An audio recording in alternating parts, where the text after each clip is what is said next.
et le flux énergétique. Chaque matin, allie ton esprit avec ton roi intérieur. Ressens l'abondance comme déjà présente.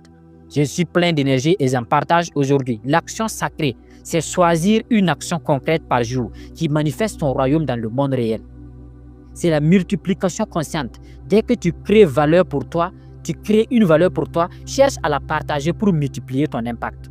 La prophétie de la richesse invisible. Je pouvais garder tout ce que j'en sais. J'ai décidé de vous partager ces informations pour ceux qui le trouveraient utile, car plusieurs personnes ne sont pas obligées de trouver ces informations utiles, parce que vous devez savoir que peu importe ce que vous allez apprendre ou accepter aujourd'hui, vous avez toujours eu l'envie d'écouter ou avoir l'impression de vouloir avoir ces choses, peu importe, même si c'était à votre âge de 7 à 21 années. Rappelez-vous de ce qu'on a eu à dire là-dessus.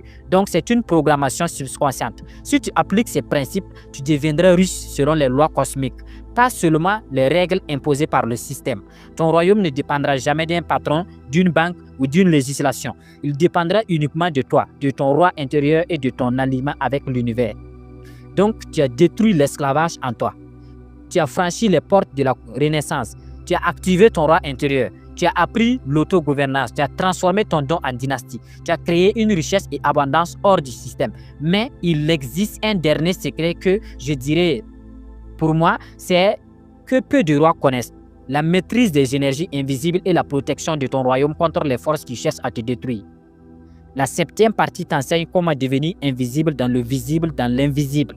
Comprendre les énergies invisibles, toute énergie, toutes tes vibrations. Les pensées des autres peuvent influencer ton royaume. Désolé de souligner quelque chose. Lorsqu'on parle d'invisible, les gens trouvent ça comme du mysticisme où voilà, il faut être à l'air libre où les gens ne te voient pas. Non, je ne parle pas de cette chose. Je parle de façon métaphysique. Donc, l'invisible, c'est la pensée. Les pensées des autres